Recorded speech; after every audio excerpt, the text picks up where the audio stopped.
हम लोगों ने ज्ञानपीठ पुरस्कार को हम लोग पढ़ लिया है। तो आज इस पे दूसरी क्लास रहेगी व्यास सम्मान पर। व्यास सम्मान किसको कब मिला है, किस रचना पर मिला है, क्योंकि इससे एक प्रश्न ज़रूर आते हैं और ये बहुत ही महत्वपूर्ण क्लास है। तो चलिए शुरू करती हैं क्लास को। व्यास सम्मान प्राप्त हिंदी रचना एवं रचनाकार। रचना, विधा, रचनाकार, घोषणा, वर्ष। भारत की प्राचीन भाषा, परिवार और हिंदी। भाषा विज्ञान, ये रचना किसकी है तो रामविलास शर्मा की। कब मिला था? 1991 में। कौन सी रचना? भारत के प्राचीन भाषा, परिवार और हिंदी। किस विधा की रचना है तो भाषा विज्ञान। रचनाकार कौन है? रामविलास शर्मा। 1991 में इनको व्यास सम्मान मिला था। नीला चांद किसका है?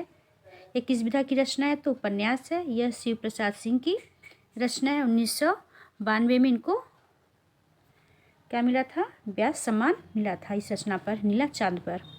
मैं वक्त के हूँ सामने, यह किस विधा की रचना है तो काव्य विधा। किसकी रचना है तो गिरजा कुमार माथुर की। और कब मिला? 1993 में। सपना अभी भी, यह भी काव्य है। किसकी रचना है तो धर्मवीर भारती की है। 1994 में इनको व्यास पुरस्कार मिला था। आगे देखते हैं।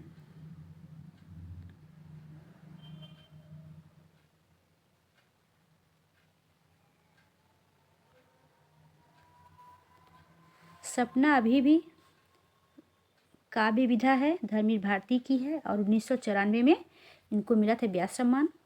आत्मजयी महत्वपूर्ण, कई बार एग्जाम में पूछा गया है। किस विधा की रचना है तो काव्य विधा की रचना है, कुंवर नारायण की है। और कब मिला था व्यास सम्मान? 1995 में। हिंदी साहित्य और संवेदना का विकास बहुत ही महत्वपूर्ण है। ये साहित्य इतिहास है। डॉक्टर राम स्वरूप चतुर्वेदी की रचना है। इस पर इनको 1996 में व्यास पुरस्कार मिला था। उत्तर कबीर और अन्य कवि, यह भी काव्य है। रचना किसकी है तो केदारनाथ अग्रवाल की है और इनको 1997 में व्यास पुरस्कार मिला था। किस रचना पर? उत्तर कबीर और अन्य कविताएं। और ये केदारनाथ सिंह की रचना है। दूसरा देखते हैं। 5 आंगनों वाला घर महत्वपूर्ण है। 5 आंगनों वाला घर, यह उपन्यास है तो किसका है? ये गोविंद मिश्र का है। 1998 में इनको व्यास पुरस्कार मिला था। दूसरा, विश्रामपुर का संत। विश्रामपुर का संत किस विधा की है तो ये उपन्यास विधा की रचना है और ये श्रीलाल शुक्ल की रचना है। 1999 में इनको व्यास पुरस्कार मिला था इस रचना पर, विश्रामपुर का संत। आगे देखते हैं।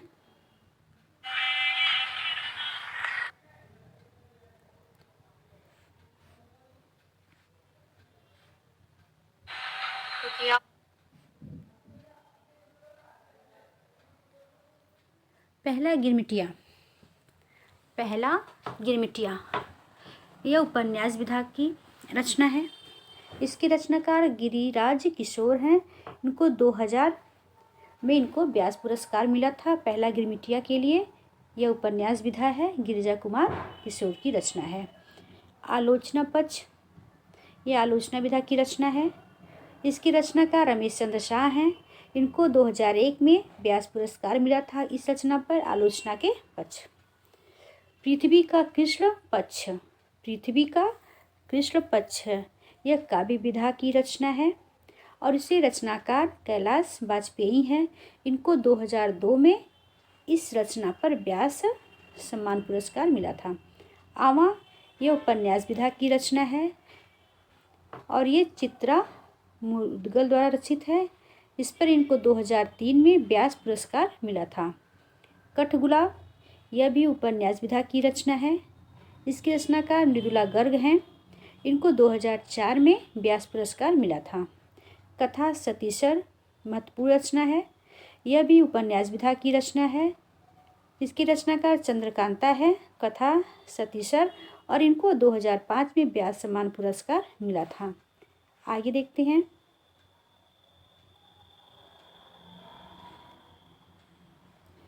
कथा सतीसर उपन्यास विधा है। इसके रचनाकार चंद्रकांता हैं। 2005 में इनको व्यास पुरस्कार मिला था। कविता का अर्थात ये आलोचना विधा की रचना है। इसके रचनाकार परमानंद श्रीवास्तव हैं। इनको 2006 में व्यास पुरस्कार मिला था। किस रचना पर? कविता का अर्थात। यह रचना परमानंद श्रीवास्तव का है। दूसरा देखते हैं, एक कहानी यह भी।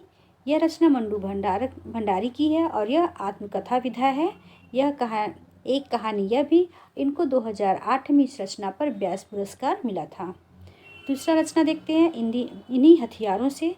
यह उपन्यास है और इसकी रचनाकार अमरकांत हैं। इस पर इनको 2009 में व्यास पुरस्कार मिला था। इन्हीं हथियारों से महत्वपूर्ण रचना है। यह रचना अमरकांत की है और ये उपन्यास विधा है। 2009 में इनको व्यास पुरस्कार मिला था अमरनाथ को, इन्हीं हथियारों से रचना के लिए। फिर भी कुछ शेष रह गया। यह रचना किसका है? विश्वनाथ प्रसाद तिवारी का है और यह काव्य विधा है। फिर भी कुछ शेष रह गया, यह काव्य विधा है, विश्वनाथ प्रसाद तिवारी का। उनको 2010 में व्यास पुरस्कार मिला था। आम के पत्ते, यह काव्य विधा की रचना है, राम दरस मिश्र की है और इनको 2011 में व्यास पुरस्कार मिला था अपनी आम के पत्ता रचना के लिए। आगे देखते हैं,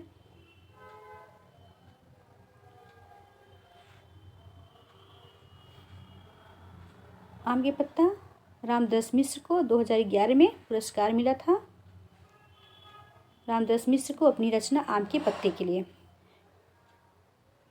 भूतो न भविष्य उपन्यास है, आत्मकथा विधा है, नरेंद्र कोहली का है। 2012 में इनको व्यास पुरस्कार मिला था। व्योमकेश दरवेश, यह संस्मरण विधा है, विश्वनाथ त्रिपाठी का है और यह 2013 में इनको इस रचना पर व्योमकेश दरवेश के लिए व्यास पुरस्कार मिला था। आगे देखते हैं,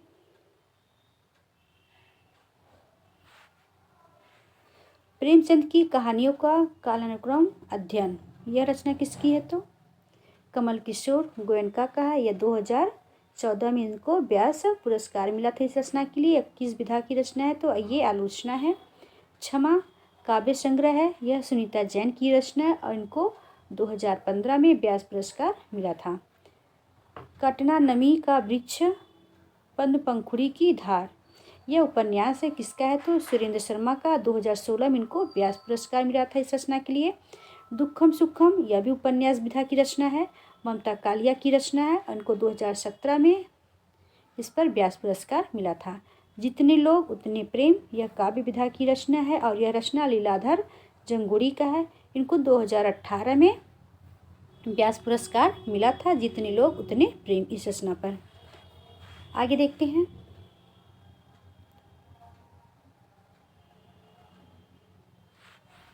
कागज की नाव उपन्यास है, किस विधा की रचना? तो उपन्यास विधा की है कागज की नाव। यह रचना नासिरा शर्मा की है और इनको 2019 में व्यास पुरस्कार मिला था। पाटली की पुत्र सामग्री, यह उपन्यास विधा की रचना है, इसकी रचनाकार शरद पगारे हैं। इनको 2020 में इस रचना के लिए व्यास सम्मान पुरस्कार मिला था शरद पगारे को। महाबली, यह नाटक विधा की है, इसकी रचनाकार महाबली की रचनाकार असगर वजाहक है और इस रचना पर इनको 2021 में व्यास पुरस्कार मिला था। क्या मिला था? व्यास पुरस्कार मिला था।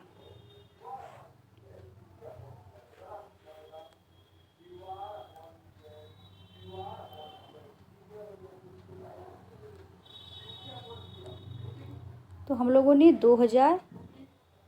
1991 से 2021 तक जितने भी रचनाकारों को व्यास पुरस्कार मिला है उनको हम लोगों ने अच्छे से पढ़ लिया है, क्योंकि अगर व्यास सम्मान पुरस्कार से कोई भी प्रश्न बनता है तो इसी क्लास से बनेगा। तो इस क्लास को आप लोग अच्छे से पढ़ लीजिएगा। तब तक के लिए नमस्कार। मेरी वीडियो आप लोग को अच्छी लगे तो लाइक और सब्सक्राइब जरूर करिएगा।